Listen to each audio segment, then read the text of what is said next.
Assalamualaikum sahabat, kembali lagi dengan channel pada suatu hari. Kali ini saya akan berbagi cerita berjudul Berteman dengan Jin. Tapi sebelum lanjut ke cerita silahkan tekan tombol subscribe dulu. Cerita diawali dengan sepasang suami istri yang baru saja pindah rumah. Sebut saja mereka Tono dan Ani. Rumah yang baru saja mereka tempati ialah bekas rumah dari juragan Tembaku yang berada di desa Wedang Jahe.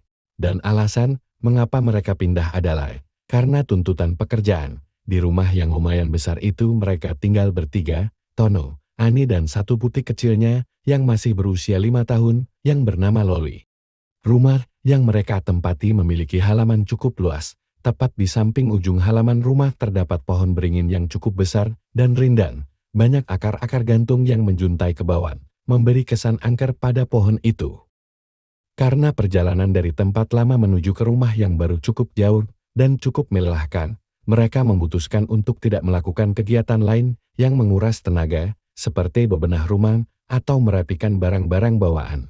Hari itu mereka gunakan hanya untuk duduk-duduk santai, sembari menikmati suasana sekitar. Di halaman rumah yang lumayan luas itu, Loli berlari-lari dengan girang. Sesekali ia melompat-lompat dan melambaikan tangan ke arah orang tuanya, yang sedari tadi duduk di teras rumah, sambil memperhatikan dirinya bermain.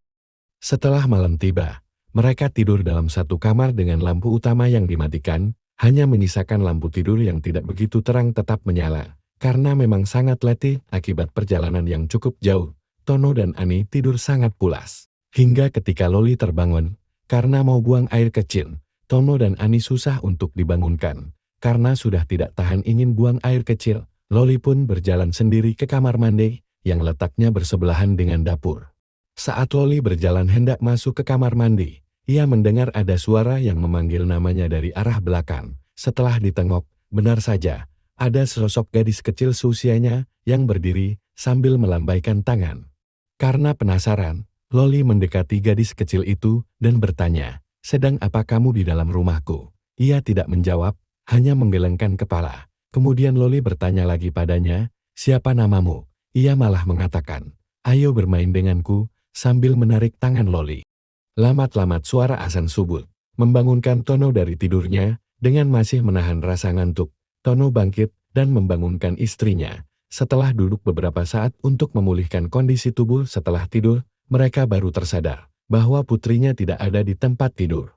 Buru-buru mereka mencari di sekeliling kamar, karena tidak ada tanda-tanda Loli. Lalu mereka mencari dan menyisir di seluruh bagian rumah, namun Loli tidak berada di sana.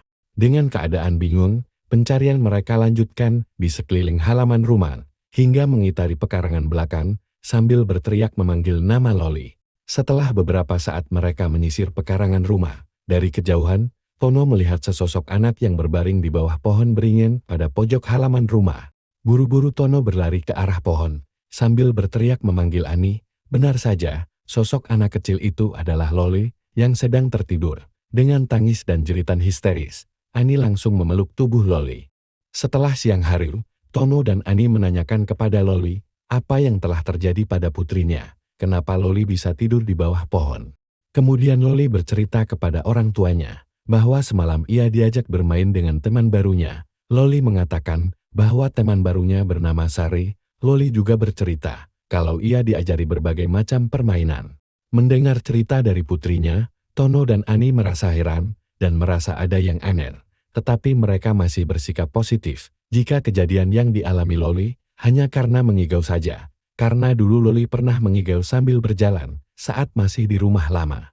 Selepas sore, sekitar jam 5, terlihat Loli berada di bawah pohon beringin itu. Dari kejauhan Loli tampak sedang berbicara dengan seseorang, namun tidak ada satupun orang di sana, kecuali Loli sendiri. Buru-buru Tono menghampiri putrinya dan menanyakan, "Sedang apa di sini?" Loli menjawab, "Aku sedang berbicara dengan Sari, teman baruku ayah." Melihat Loli semakin aneh, Tono langsung mengajak Loli masuk ke dalam rumah. Selepas sholat Isya, Tono pergi menemui tetangga di sebelah rumahnya, yang juga merupakan ketua RT.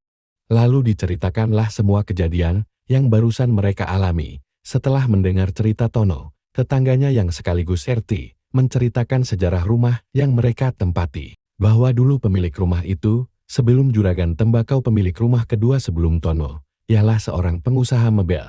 Mereka tinggal di sana dengan istri dan 3 orang anaknya. Anak bungsunya bernama Sari, dia anak perempuan berusia 5 tahun. Namun naas, Sari meninggal di bawah pohon beringin saat bermain, karena kepleset dan lehernya terjerat akar gantun. Kemudian, lalu alasan Juragan Tembakau, pemilik rumah kedua memutuskan pindah, adalah karena mereka juga diganggu oleh sosok Sari. Kemudian Tono pun berpamitan pulang dan menceritakan informasi dari Pak RT kepada istrinya. Tamat. Sekian cerita dari saya, semoga terhibur, dan jangan lewatkan cerita seru selanjutnya.